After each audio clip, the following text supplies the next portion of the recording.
Well, welcome to today's webinar on key metrics in annual giving fundraising.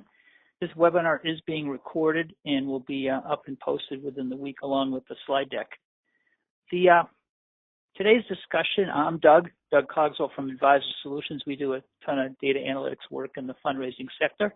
And I'll be leading the talk, and I'm joined by Bob Brudensky, our special guest. Hi, Bob. Hi, Doug. Thanks for having me. Yeah, good to have you on.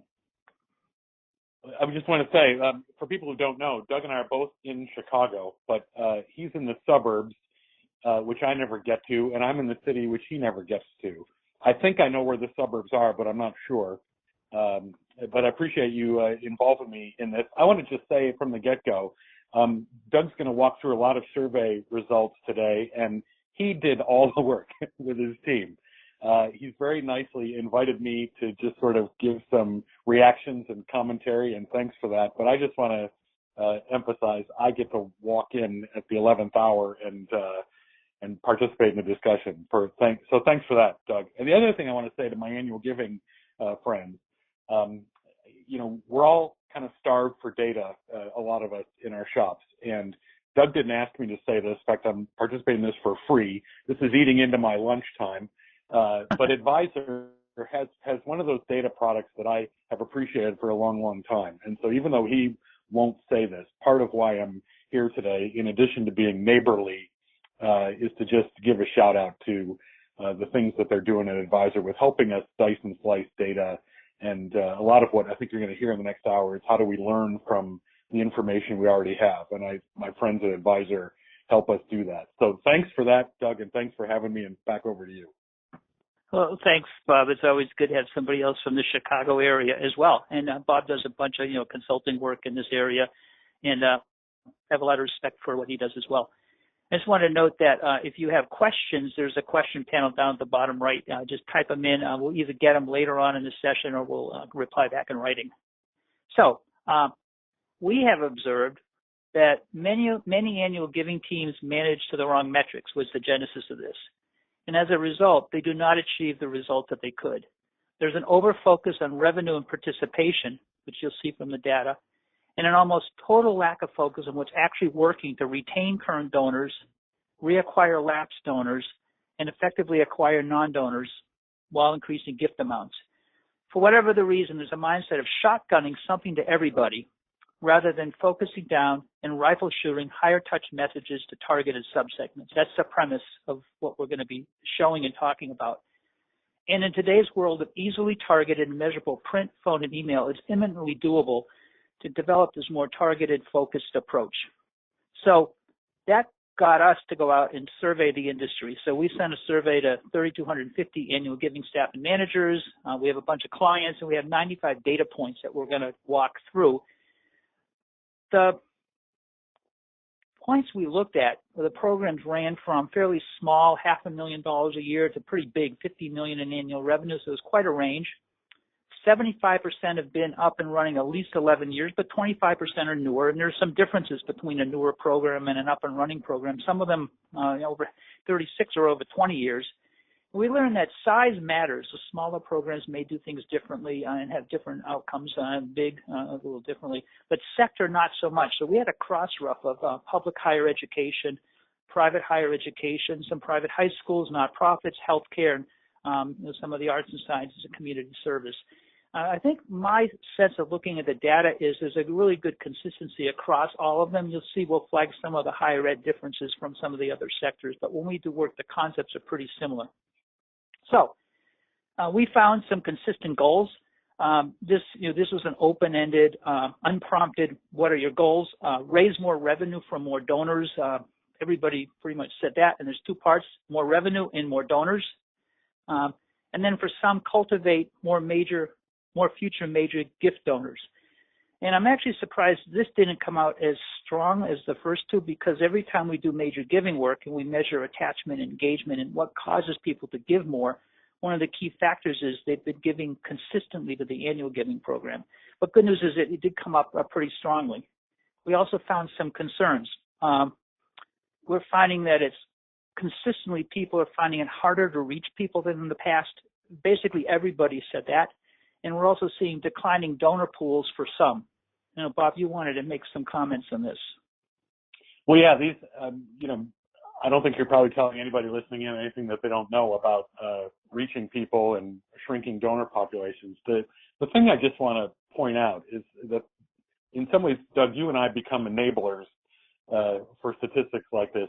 If we give people comfort that flat is the new up and we're not the only ones that aren't reaching anybody, we have to keep our game up to date and up to speed and transition, away from things like the phonathon. And I'm not here to pick on phonathons, but if nobody's answering the phone, then we have a responsibility to think about what are those new acquisition sources, what are those new pipelines. Giving days have become very popular for that good acquisition reason. So even though I am sympathetic to the constant running fast just to stay in one place kind of mentality, be careful that you also reap what you sow.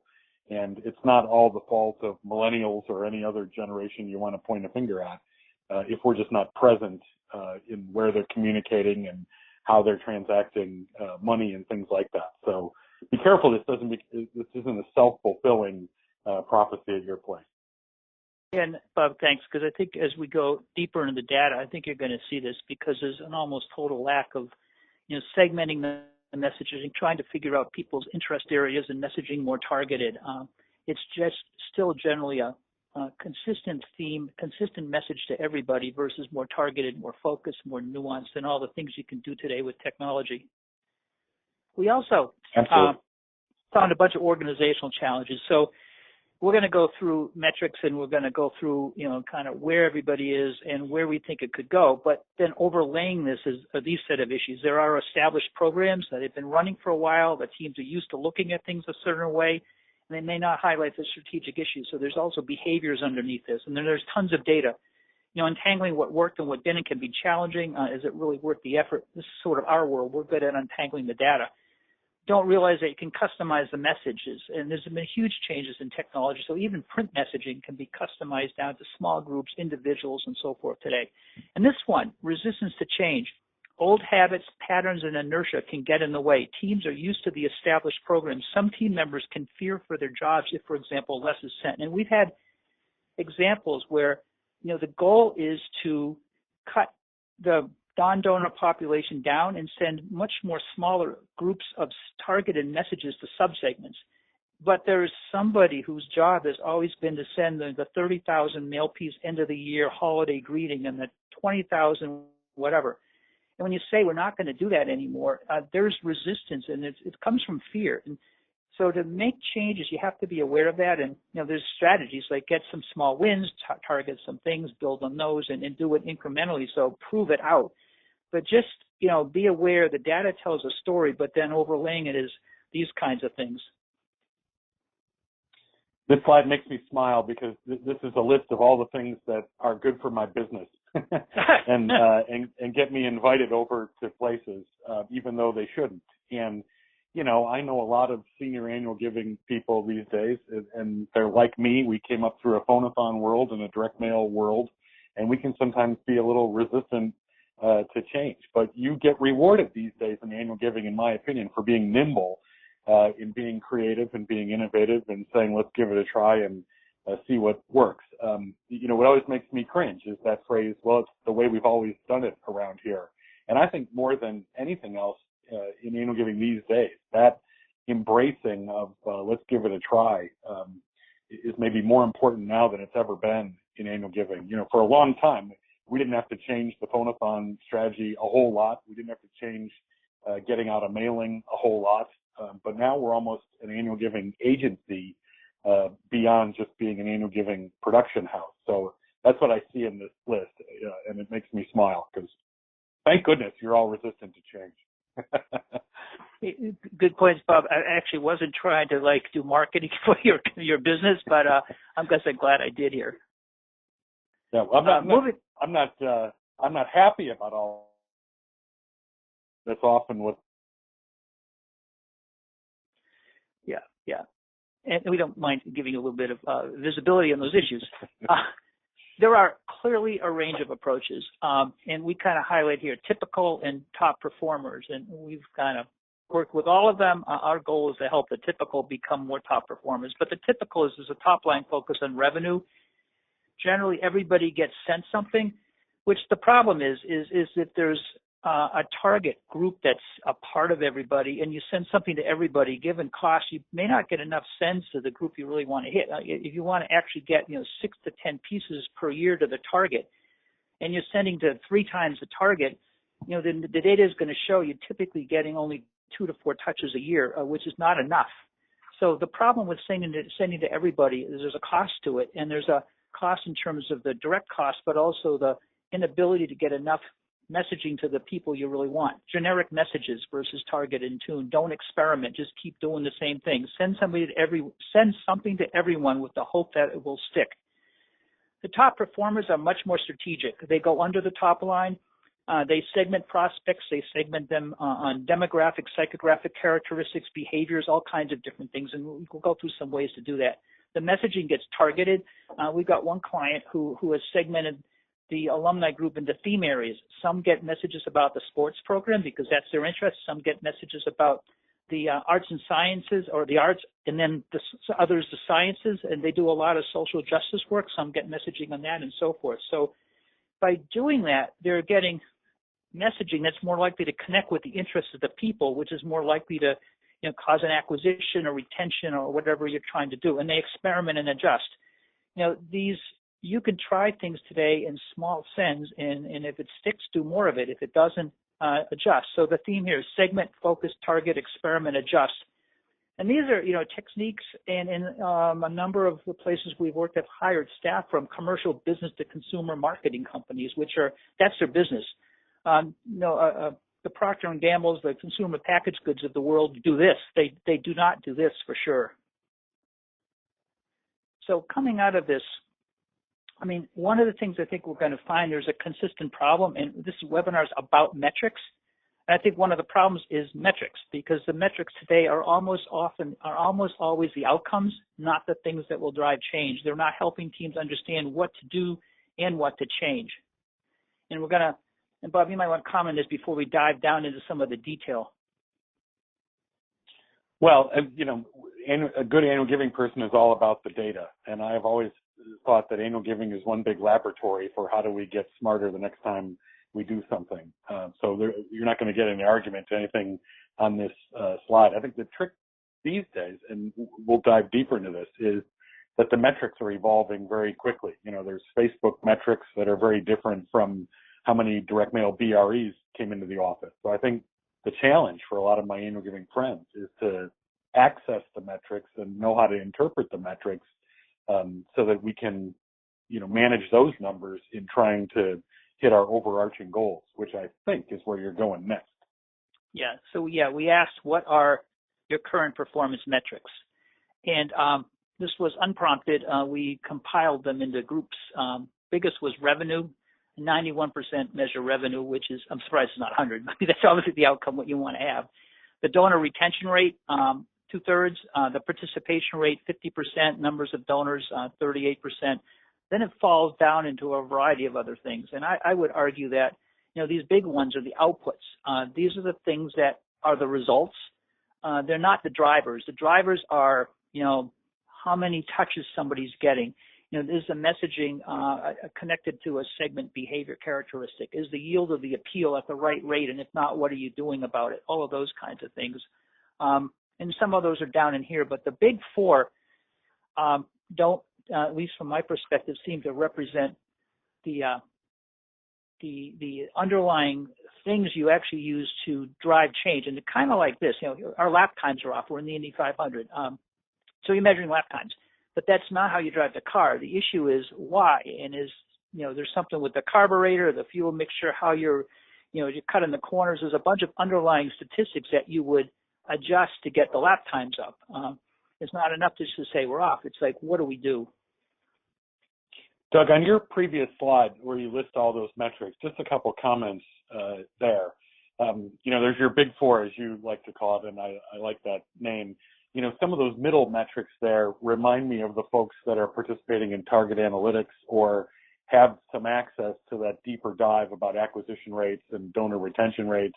Some of the ones even farther down, get a little more boutique or elegant, I guess you could say. You made the point that there are small shops and there are big shops, and at small shops, they're probably a little more excited just to get an appeal out and understand how much money came in. So there's all kinds of layers to who's got what access, and I respect that. The two items at the bottom there, recurring gifts, which has become sort of a fashionable metric these days, is tied to lifetime donor value. My friends in the UK who are running circles around us in terms of their success at acquiring recurring donors, they have the data to say that any recurring donor is worth, on average, 7 times the value in lifetime giving than somebody who's making gifts gift by gift by gift. And so it's not easy to see that depth of data and that depth of analysis, but it has transformed some of their priorities in the UK in a way that I think we'd be smart to do over here. I understand it's not easy for everybody to get into recurring giving. It's certainly not easy to market the idea of recurring giving. And if you can't even see some of these metrics like lifetime value, then you don't even know what you don't know, right? So it's an interesting list to me, and reminds me about how not all sides are equal in terms of everybody being able to see data, but that doesn't mean we shouldn't, because there's ways to be smarter about what we're doing. Yeah, completely agree.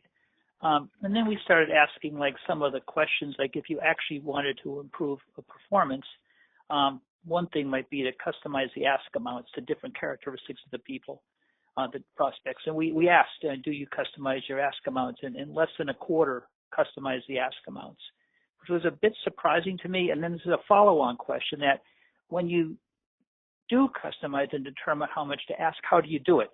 And 81% said the last gift. A group said capacity or capacity plus propensity, which to us means attachment, engagement, affinity, one of those things. So these people are actually trying to calculate and ask based on the characteristics of the prospect. But so many people are just, looking at the last gift to determine the ask, if they in fact even customize the ask. And there's a couple of problems here. I was just at a conference where Target was talking about some of this, and if the first gift is, I think it was $50, it takes 22 years for them to get to $1,000. And if it's $250, you get there in 5 or 6 years. But it's kind of a self-fulfilling prophecy if you're making the gift ask off the last gift. And the question I would ask with some of this is, what if you've got people who live in wealthy zip codes from the classes of the 70s and 80s? Should they be making the same gift as somebody who's a young alum who's just getting started? And so why is it this way? But the data clearly shows you put these together, very few are customizing the ask amounts, and when they do, it's based on the last gift versus the potential of the people. I have to say, I just got one of these where I was asked. I think that I got this nice fancy flyer where I was asked to make either a $50, $75, or $100 gift, and I'm in classes of the 70s or 80s in a wealthy zip. It actually angered me. If they asked me $1,000, $2,500 or $5,000, I probably would have made one of those. But to ask me for a $50 gift is de minimis. So I think there's a lot that could be done here in this sector to really get better at figuring out what the potential to give is, and using that instead of not even varying the ask amounts.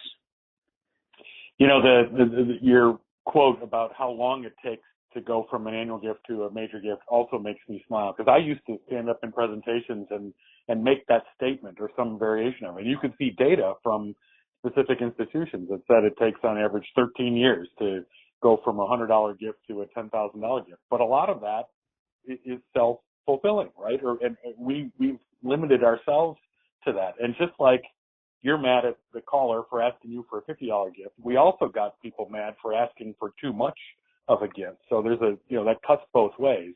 But your point on this slide, I think, is to not just rely on past giving history, but also access some of that third-party data. I see wealth screening used more for major gifts than annual gifts, but I think there's some real usefulness in helping to shape what our donor retention ask amounts are. And for the people who are trying to surface major gift donors, if you've got confidence that you're talking to the right person about the right gift, you shouldn't concede that it's going to take you 10 years to get anybody to a major gift. To me, that type of statistic is just, you reap what you sow, right? And I think we live in an accelerated world these days where I can identify the taller trees quicker, and I should probably use annual giving to advance that relationship a little quicker than just sort of incrementally try and increase everybody to 1.5 times their previous gift.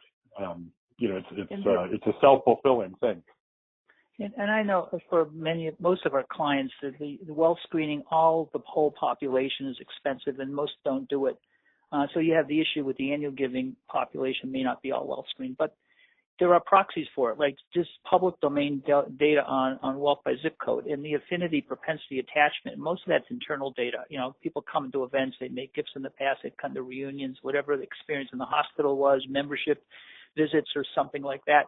You can figure this out and get some high-level proxies, because back to my example, somebody who lives in Greenwich, Connecticut, who's a class of like 82, that's not me, that's somebody else, but they should not be asked $50. So there's some just basic principles here that you can use, stuff that you all have to get better at this. And I think that's both of our pitch here. The slide to change. Do you measure the results of your individual's appeals, and of your individual appeals? So this was surprising too. So here we're talking about like how many gifts come in versus how many sends, and only a third measure that. I would have thought going into this, I would have seen like at least 2/3, because this is the effectiveness of what you're sending. How good of a job is it doing? And if you know that, and some are doing, and we'll see the data, some are going to be doing 5, 6, 8%, which is pretty good. Some are doing 0.5, 0.2, 0.1%, which is pretty bad. You ought to be able to understand what's going on with the 5, 6, 8% that's not going on with the 0.2, 1%, and do more of the ones that do better. But if you don't measure the appeal yields, obviously you can't draw the comparisons in an experiment with it and test it. Yeah, I'm surprised that number is so low. I can only guess that there must be some frustration in some shops about not being able to track what caused a gift to come in as effectively as they would like to, which was true in a direct mail world when people would send in a random BRE and we had a hard time knowing what mailing caused that gift to be made. It's certainly happening these days when we struggle to track the results of individual email appeals. And so any online gift just sort of goes into a category of online giving, but that's an unsatisfactory analysis. And now as we're starting to get into Facebook ads and things like that, I think the good news is that's very trackable. The bad news is I think we're still learning how to do it in a lot of shops. So I don't understand how you get into annual giving without being able to evaluate your annual giving, but it certainly doesn't mean there aren't logs in the road that have frustrated us for a long, long time. And I would say, just building on that, like we run into this where the gifts aren't coded well to the appeals, or as they're coming in online giving. But you can write rules, and we often do this. Like if the appeal went out on November 1st, and a gift came in on November 15th online, you can just write a rule that if the gift comes in with 20 days, 30 days, play around with the number of the appeal, count it to the appeal. And you can do that like outside of the CRM, like in a thing like ours. And then you've got to track, because most likely something triggered the gift. And a reasonable person would say, yeah, that appeal the person got most likely triggered this gift. So there's ways to get this, but it's surprising how few are doing it. There's another piece of this. To customize messaging, you need to know individuals' interest areas. And this is less than 10% of this population, which is a pretty wide survey, are looking at individuals' interest areas. And these are other things. You can infer this out of, we do this work all the time, newsletter clicks.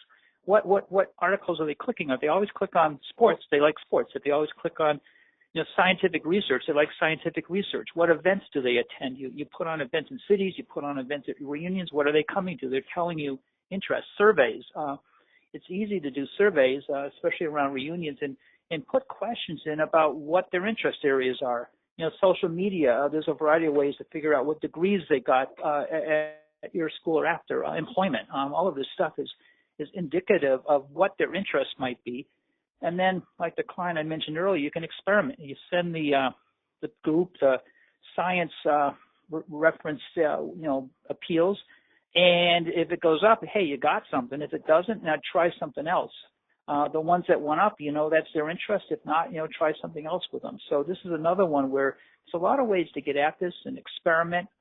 It's not being done very often, but we're kind of really big on this. Is important because if you know somebody's interests and you know how much they can give, you have a much better chance of reaching them and getting them to make the gift. And if you're just coming in with it's the end of the year, it's time to give again, we love you, that's not going to be as good as we're trying to build a new neuroscience center. This is something we know you've been interested in. How about making a $5,000 gift because your indicators are, we can tell them that, but you got the indicators underneath for what that could be worth.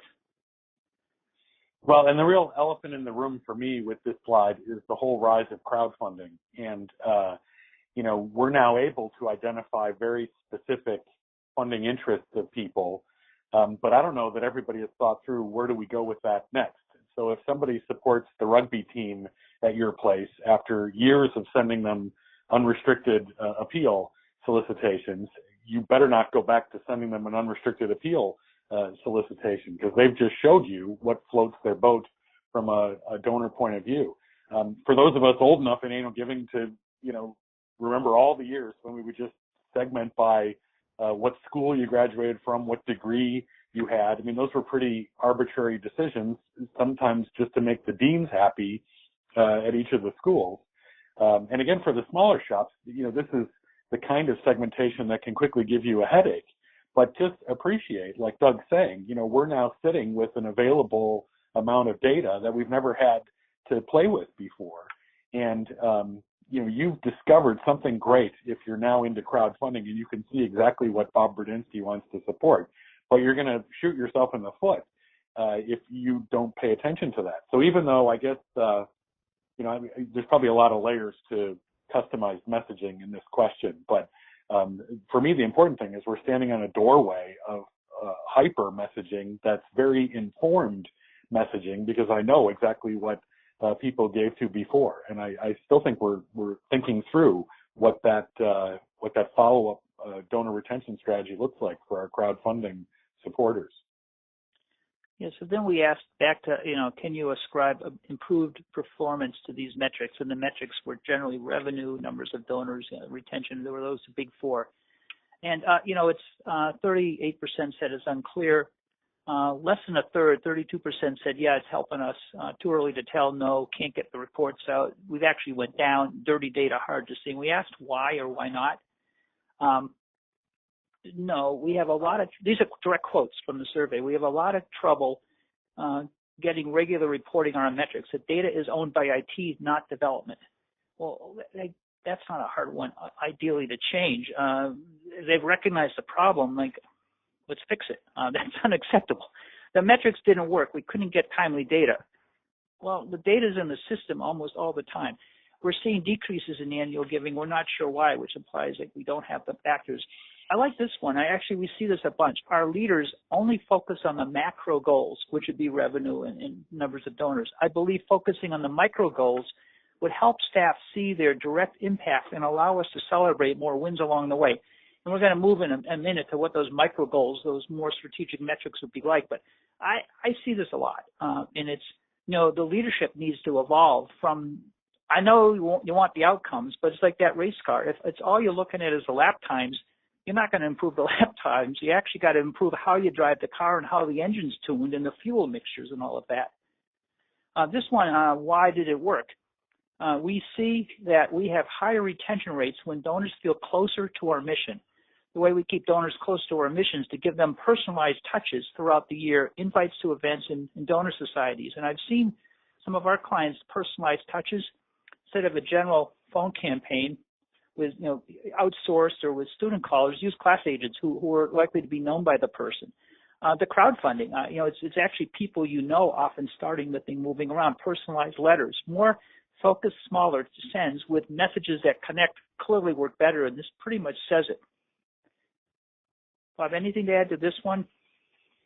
Well, I chuckle. The same people that say we're seeing decreases in annual giving, not sure why. Those must be the same people that say we're not tracking the results of appeals.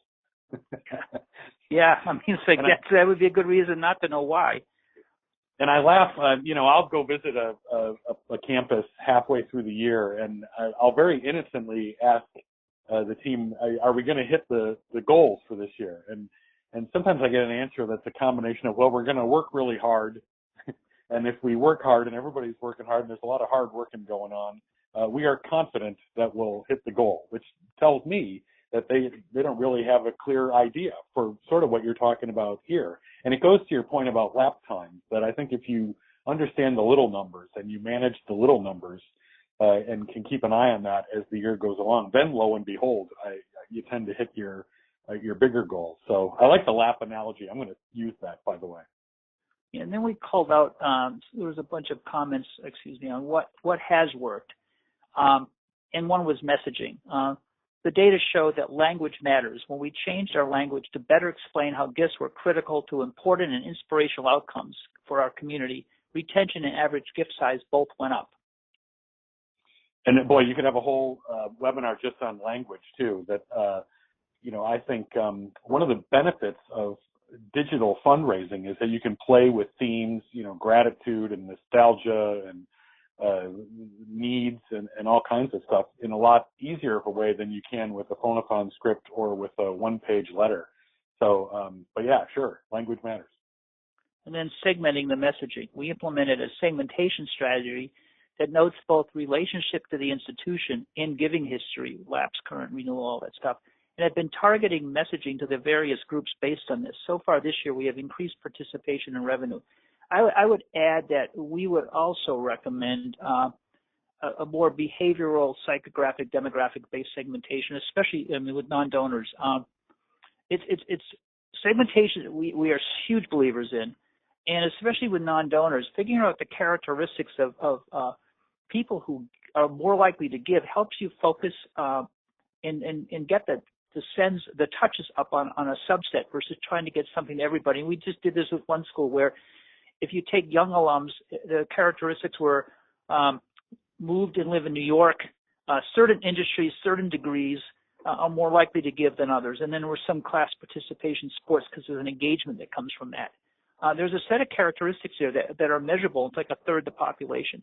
And then as you move out of young alums, it changes. And then you've got, what degrees they got, what industry they're in, because they're further along. But there's a set of those things, as well as the attachment indicators from event participation as they get further out. As they get further, obviously the student stuff drops in value and the alumni stuff comes up. You can pretty quickly say, this is a group that's more likely to make a gift. Let's focus energy on them, get that goal, and then go to the next group versus treat everybody the same. Yeah, the phrase that I've come to appreciate this year is donor personas, which is exactly what Doug's talking about. And if you haven't heard the phrase, Google it, and you'll find some examples of the kind of profiles that he's getting at. Nobody's a bigger fan of Libun, Cybun segmentation than I am, but it does start to make sense that you've got people with common characteristics, and we're sort of forcing them into these square hole segmentation ideas. And again, the smaller shops that are listening in, we're not trying to give you a headache, but it is worth understanding the possibilities and how you could dice and slice your data in different ways, knowing some of the information about your audiences that's already in your database. And I like this one, focus. Literally just focus. We focused on new donor acquisition, so we implemented a day of giving. The whole focus was new donors versus dollars. We had challenge matches set up. We created a lot of energy. We had 1,196 donors, and 32% of them were first time. And just the idea of like rallying, you can't do everything, but if you get the team rallied behind, and I read this, they had a focus on donors and not dollars. They set up challenge matches, so they did several things in sequence to create a focus and an energy. And you could do that on a lot of different things, but this clearly was on one thing and it worked versus trying to cover everything. I like how your bullet point here is focus. Annual giving people need to be reminded to focus, I think, more than a lot of other professionals that you might run into. This specific example is a good one about the rise of Day of Giving, that I think a lot of us were in that same old mode, and that's the way we've always done it around here. And somebody finally looked at the data and said, look, we're not acquiring donors the way we need to. and let's think outside the box. And whatever office that was that had the first giving day, they had focus, because they said that one of our metrics is new donors, and we're not hitting that metric. And now many of the places I get to, it's things like giving days that are becoming quickly the driver for new donor acquisition. But that's because somebody had focus, right, Doug? Yeah, exactly. And moving down, higher touch. We began crowdfunding 3 years ago, and has helped us tremendously in acquiring non-donors. It's more viral and higher touch because it's coming from people who are known. And this is crowdfunding, but we see the same thing with call programs where it becomes class agents or known people calling. Or it's when, the general mails become personalized letters, which you can do print personalized letters in groups of 10, 20, 30. It's easy to do a mass mailing in small pieces today.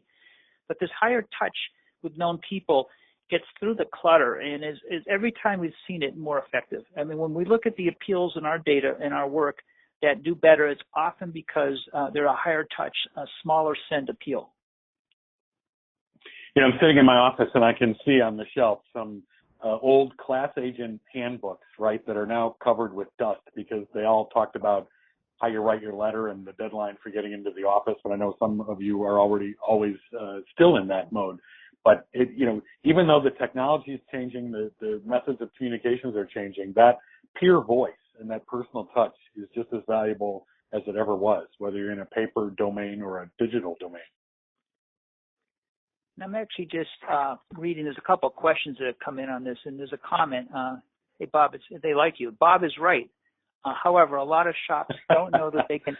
A lot of shops don't know that they can implement good reporting programs to understand segmenting. And yeah, we did a webinar back in the winter on technology for fundraisers, and there's actually a ton of confusion about reporting, these dashboard charting tools and data discovery analytics tools. We're in the latter category. And with the data discovery tool, it rides on top of the CRM, and you can create these segments, and you can slice and dice the data. But one problem we see is, as this comment says, people implement reporting, or they implement part of a reporting system, and they think it's going to let them do all this slicing and dicing analytics, and it's a different tool. So we'll send out, when we send this webinar out, it'll be in our tutorial area. There's another tutorial on this topic. But yeah, we see that a lot, especially with smaller shops and also bigger shops, where we will see IT create an enterprise-wide standard for reporting, and that's the allowed tool. And then you're trying to do slicing and dicing, create these segments, play around, build some metrics, and it's like really hard to do. We call it the cycle of pain. So part of this also is having the right tools, that let you work with the data flexibly to do these kinds of things. I would argue that it is possible for smaller schools as well as larger schools, healthcare institutions, not-for-profits do this work. And in some people, Excel is actually a discovery tool. I mean, if you're smaller, tools like that you actually can use quite effectively. I was just at a big university. Let me just say on that point, I was just at a big university and was meeting with a new development officer for the School of Dentistry, I think. And the guy said to me, I just wish I had a report that told me how many new donors and how many retained donors did the School of Dentistry have this year. And somebody from Central said, oh, that's report 50301. Yeah. And the guy had no clue, what that the report existed or what 50301 even meant. So there's a lot of logs in the road with this, right? In some ways, you're luckier if you're a smaller shop, and yet it's the bigger players that can often dice and slice things a lot easier. But point well taken. Yeah, and then another one. It's not just fiscal year end. I'm going to cut through this, but basically they're saying we're taught you must give by June 30th in order for your gift to count for the current year. And there's a lot of this. It's the end of June. It's give. And the problem is you can't effectively determine the health of the fund until it's too late. Now they have incentives for each quarter, so they spread it out. And then down at the bottom, we also changed the timing of the giving day to recover, so we had time to recover. And we looked at which quarter our donors typically give in and focus on their preferences, not ours. So when we do work, we create a concept called cyclicality. And you'll find that there's groups of donors, and it's actually the bigger group tends to give in the November-December timeframe for tax purposes. Other people give in June, other people give in March, and they give consistently in those periods. So, like for me, I'm a December giver because it's about taxes. And if you try to get me to make a gift in June, it better be something special or you're not going to catch me. And this idea of refocusing around the donors and the quarters they give in and their preferences, not ours, I love it because you actually can get, we've proven it, higher performance if you layer into the natural timing of the prospects versus the timing of your fiscal year. And then, they broke it into incentives for each quarter, so it's not just like the year end. Yeah, I don't disagree with any of that. I like this quote because I think it's saying that they're trying to be more strategic in sort of leading the herd into giving at other times of the year. And, for everybody who says June 30th doesn't mean anything to anybody, I would still point out that for a lot of institutions, the end of the fiscal year tends to be one of the handful of biggest giving days that they have in their calendar. So even though you're right, it's not very donor-centric, I do think people will respond often because you sort of ask them to, whether it's a giving day or Giving Tuesday or June 30th or December 31st or your Founders Day or whatever. So I think those are all good devices just to goose up a response. And even though it's right that it may not be donor-centric, I also don't think I would just assume that nobody will show up. It's certainly your prerogative, Doug, to give or not give anytime you want, but there's an awful lot of gift processing offices who have to have all hands on deck on June 30th because that's the date that we said help us hit our goal, right? Yep, got it. So moving along, thank you. What would you ideally like to measure?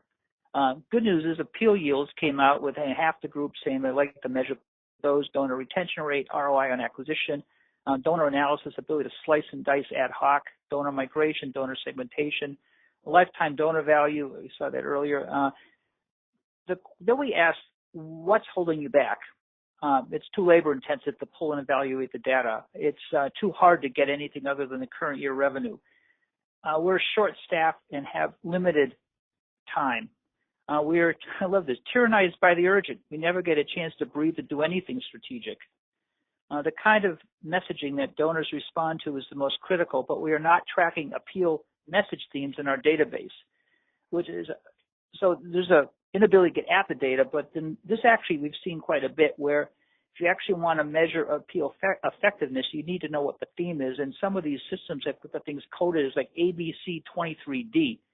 And then there's no way to figure out that that's a sports theme. And then AB323E, which went out, it's got a time thing and it's a mail piece, but it's actually a neuroscience letter. So we've done work with our clients trying to not just pull the data out, but help get better data, because you need to know what the theme of the appeal is, and then you need to know how many gifts did it drive to actually measure appeal yield correctly.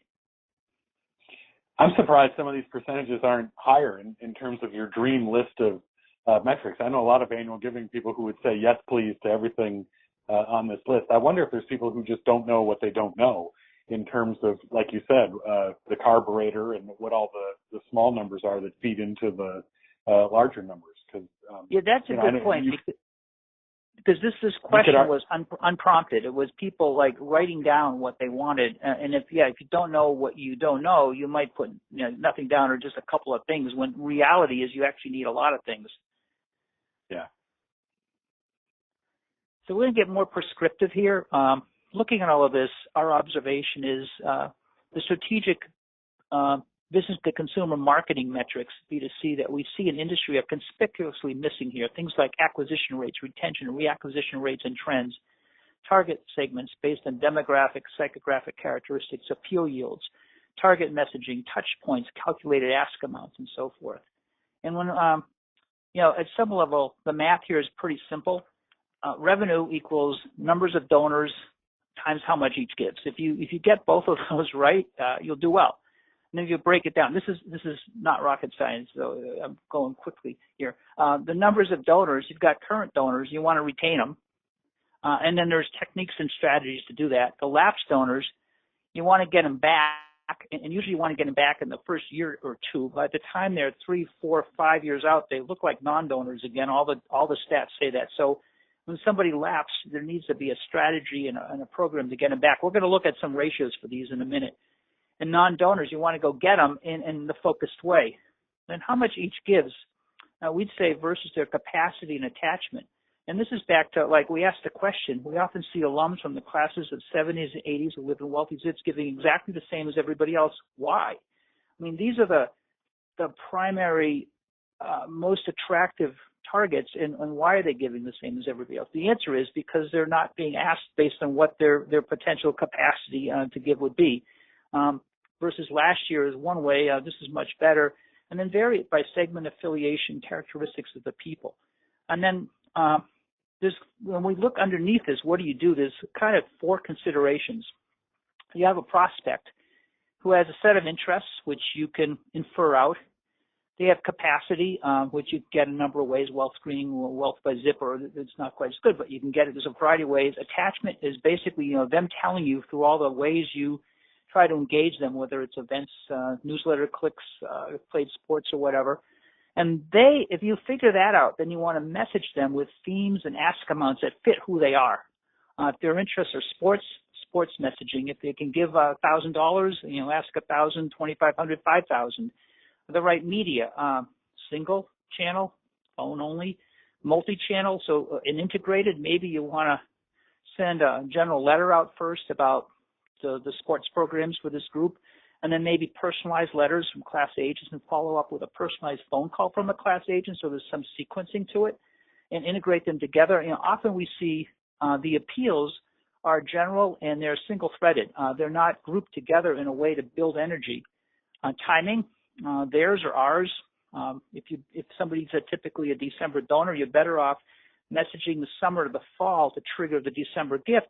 You might get June, but you're more likely to get December. And so working this out and understanding it and experimenting with it is very effective. And then the metrics we like, we're going to go a level in detail and have some time for questions, is participation. And the question here is, am I growing my donor base over time? Donor stability. Once I acquire a donor, how good a job am I doing at keeping him or her? When donors lapse, do I do a good job of getting them back? Non-donor acquisition. How am I determining who to appeal to in the first place? What characteristics best describe who's likely to make a gift? Demographic, psychographic, engagement, patient or student membership experiences, if it's a healthcare or a not-for-profit. The yields is by messaging connecting with my constituents. Which messages with which segments, with which sub-segments? Am I using the right media to reach them, and what time of year? Touch points is critical. Am I soliciting with the right frequency? Am I getting my higher touch appeals to the right people often enough? And you'll see the data in a minute. It's like the answer is no. There's not enough. There's touches to too many people, but there's not enough active touches, especially high touches with the right people. An average gift size and trends. Are my donors giving more over time at the right amounts? Do people in wealthy zip codes with strong demographic, psychographic characteristics give more than the others? And I would argue, if you get this right and you pay attention to these things, back to the math, revenue equals numbers of donors times the gift amount. It will work. And Bob, you might want to just jump in on this before I'm going to actually go into some of the numbers, which I'll leave with you guys, and then we'll send it out. You can mull over it. Just a quick point on this page, Doug. I can remember being in the Johns Hopkins probably about 20 years ago, and judge cards, and they were used to code who was a live bund, who was a side bund, who was a non-donor. And I would say 20 years ago, there wasn't that much difference, between the data sophistication at Johns Hopkins and what other places were doing. I think, since then, you've now seen a pretty big disparity in who's got access to what kinds of data and who doesn't. And so, if we're giving you a headache talking about all these different metrics on this slide, I think it's just to challenge you that these are the kinds of things that other places are looking at and that you can look at yourself, because all of us are trying to do just as much with the same amount of budget, right? And so to see who the best people are to sort of aim messages and ideas and methods is more important today probably than it ever has been before. But I see a bigger disparity these days than what you might have seen when I was a boy in annual giving. Bob, I think back to their comment in the beginning. We had the challenge slide where the expressed challenges were it's harder to reach people today than ever before, and for many there's less donors. And yet in that situation, you said if you don't change what you're doing, that'll continue to be the trend, and it should not be, because if you are more effective than others are at reaching people with the right message and the right timing, that can be changed. I'm completely convinced it can be changed, and we've seen it change in dramatic ways. When we go in, we work with data, and we help get metrics at this level where you can actually drive the race car more efficiently. There's the race car again. I love it. Yeah, the race car keeps coming back. So what does good look like? This page will be a bit busy by the time I'm done, so I'm warning everybody, but we're going to go through each of these and look at what the data says. Participation. Goal is pretty straightforward. Increase the number of donors each year. And then we've got some numbers, and we have to be careful because participation percent is a higher ed concept. It's really not applicable to healthcare and non-membership based nonprofits because they don't have a base of people to measure against, right? They've got people coming into the donor pool, but they don't have like this group of 1,000 alums who get created every year and are in a pool for a period of time. But when we look at higher ed, there's a wide range. And it's basically based on the program age. Typically we see 5% for new programs, which is typically in the public sector higher education because the programs are newer. We're seeing up to 20% for well-run state programs, which have been around, maybe 15, 20 years, a little longer. And some of the mature programs, which tend to be the private institutions, we're seeing participation rates at 50% plus. So with a mature program with a well-connected student body. I know there's a lot of looking at trends in this. One way is just look at the number of donors. You want them to go up, and it's hard to cross-compare these things because if you're at 5% and that's where you are, that's not necessarily bad. It's bad if in 10 years it's 4%, but it's a new program. So we see these things getting compared, and I think it's a bit challenging. So we'll lay them out here and move on to some of the others. Bob, if you have something to jump in on this one. That's all right. I want to make sure you get through your material, so I'll hold my fire. So donor stability. What we'd like to look at is the ratio of lapsed to current donors. And here we mean the sum of the 1, 2, 3, 4, and 5-year lapses divided by the number of current donors. So I have 100 donors current, and I've got 90 in those 5 years of lapses. That would be 90% ratio, which is our goal. And we see in our data median of 120% and a range from 86 to 280%. Now, this 280% means I have 100 donors, but I have 280 who are lapsed over the last 5 years, which is a very expensive proposition because the most costly thing is to acquire a new donor, and then you're doing a terrible job of retaining them. And by the way, here we're looking at the higher ed focus because that's where the bulk of the data came from. But as we scan across it, it looks comparable in higher healthcare fundraising and also not-for-profit. Now, there's two things that drive this. How good a job of retention of current donors am I doing, and how am I doing at reacquiring lapsed donors? So let's look at those ratios. From the data, we recommend a target of 70% of current retention, median 60%, huge range, 33 to 83%. So 83% means I have 100 donors. At the end of the year, I have 83 of them still there. And I know this situation. It's a private school, a very mature program, a lot of alumni loyalty. They do really well. And this is, a top ratio, probably not achievable by everybody. On the other hand, the 33%, I know this situation, this should be a 50-55%. I mean, this group is literally, they have 100 donors at the beginning of the year. 67 of them go away, leaving them with 33. Very expensive proposition. And a little more organization, a little more focus, a little more targeting, and that would not be the case. On the lapse reacquisition, here we're looking at the sum of the 5 years, how many come back each year. This obviously be higher if we just looked at the 1-year lapses, but generally you're working to get the 1, 2, and at least 3-year back. So we're using that as the ratio. Target 15%, median 11, range in the data 1.7, which is pretty low, to 20%. So let's run the numbers. I have 100 donors. I retain 70. I lapse 30 over 5 years. 5 times 30, if I didn't get any back, would be 150. but I'm getting 15% of the 150 back each year. So, that's roughly 20. So I lapse 30, I get 20, 25 back. I've got to acquire a few new ones, and I'm on target and get my growth. So these all work together, and they're the measures of where to focus. And we can quickly look at this and get a snapshot of the health of the program, and these are the drivers underneath. And what you do with them is how do you kind of run the appeals to touch points. So let's keep going. Non-donor acquisition. Our goal would be to see people segmenting, ranking non-donors, inferring their interest, targeting messaging using appropriate touch appeals, the things we talked about earlier. And the problem is only 10% of this or less of this population is doing that, and most are sending more generic messages to everybody. And the kind of observation is you don't always want to send to everyone, and this is where we're going to get into appeal yields and touch points. So hold that for just a second. So a lot of data on appeal yields from our clients and from the survey. So if you break it up, appealing to current donors versus lapsed donors versus non-donors, and we're looking at the number of gifts come in versus the number of appeals sent. So if I send 1,000 appeals and I get, 100 gifts in, that's a 10% return, which is awesome. If I get, 50 in, it's 5%, which for current donors is great. So target current, we're seeing 5% plus. So what do you do with this? If I was running this program and I've got a median of 5%, I would see there's some appeals that are 5, 6, 7. I go like, what are they? What's the messaging? What's the media? How are they being delivered? Who are they being delivered to? I would compare them to the other side where they're going to have, the 0.5%, the 1%, the 1.5%. So what are they? How do they differ?